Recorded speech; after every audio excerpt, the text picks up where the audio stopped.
At the center of our world lies the Middle East, and at its very heart, the ancient land which is Iraq. Two great rivers span its length, the Tigris and Euphrates. In the plain, made rich and fertile by their waters, the earliest civilizations known to man were born. Out of this ancient heritage, the citizens of one of the world's youngest nations are building a new life and a modern state.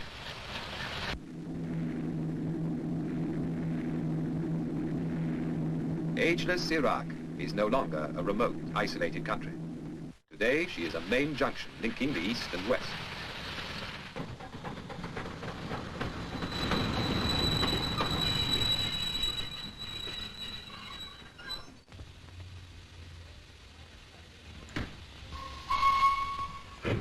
Her capital is Baghdad, a name that conjures up all the romance of Harun al-Rashid and the Arabian Nights of 1,000 years ago, when this was the fabulous capital of the Islamic world. The tempo of an age-old way of life contrasts with the swifter rhythm of the new.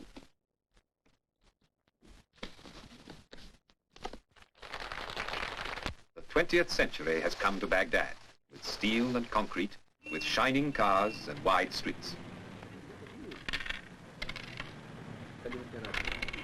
But the people of Iraq hold on to the best of their old traditions. In the bazaars, you can see and hear them carrying on the art and exquisite craftsmanship that has been their pride for hundreds of years.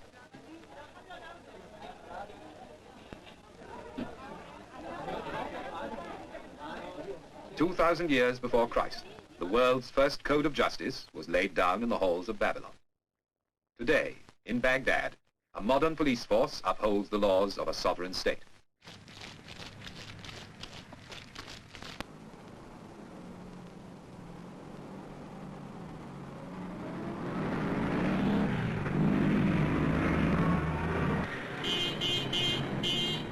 Today, the streets of the city are alive with the bustle of a young people who are taking back from the West the means to a brighter future. And in their enjoyment of sport, the same is true.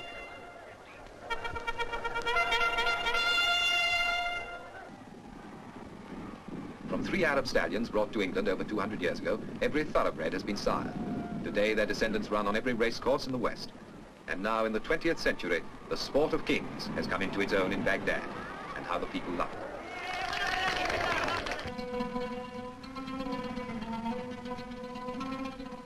For the people of Iraq, the waters of the two great rivers, Tigris and Euphrates, are indeed the waters of life.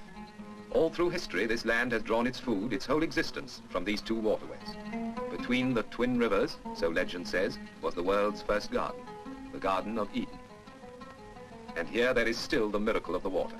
With water, man has made the desert green with grain and vegetables, rich with spices and dates for all the world.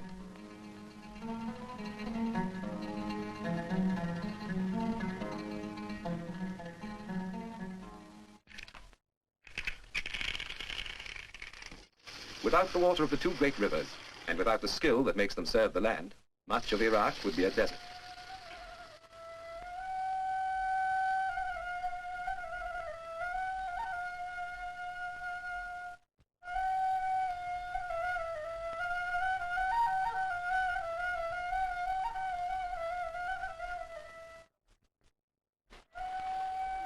Only in the mountains and valleys of the north is there enough rain and snow to help the farmers cultivate their fields. Here, the life of the Kurdish tribes, farmers and hunters all, still follows an age-old pattern set by the sun and the changing seasons.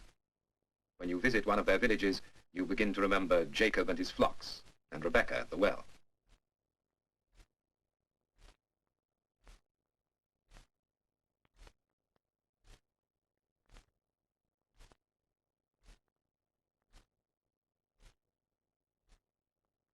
The men are already in the fields, tending the vines, watering the crops, as they have done from the time of Abraham, pausing only to offer a prayer to God for his goodness. Allahu Akbar, Allahu Akbar. Ashhadu an la ilaha illallah. Ashhadu an la ilaha illallah. Ashhadu anna Muhammadan Rasulullah. أشهد أن محمدا رسول الله حي على الصلاة حي على الصلاة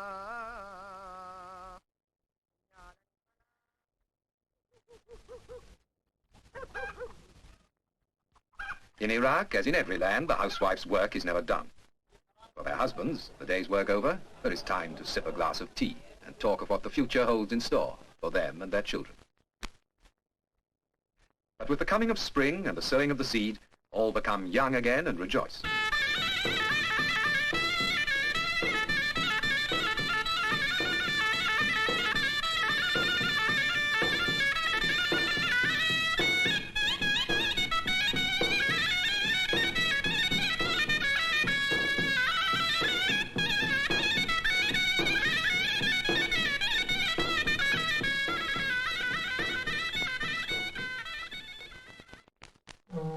From the cool mountains of the north, where the waters rise, down across the central plains to the burning heat of the Persian Gulf, where the twin rivers join in the Shatt el-Arab. Here lies the great port of Basra, at the crossroads of the world's trade. For generations, seafaring men have made this their port of call, and the fables of Sinbad the Sailor were based on the stories they told. Today, the modern port of Basra is Iraq's waterway to the world. Ships laden with the goods of the new age sail out from the Persian Gulf to the Indian Ocean and the Far Orient. And the skies over Basra are thronged with the traffic of the air.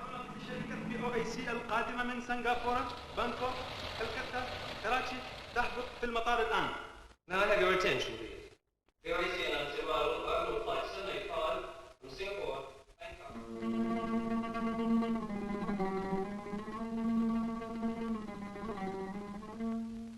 And yet, within a few minutes flying time of Basra is a strangely different world. You're back in another age. Here, amid lakes and marshes, water has created a way of life all its own.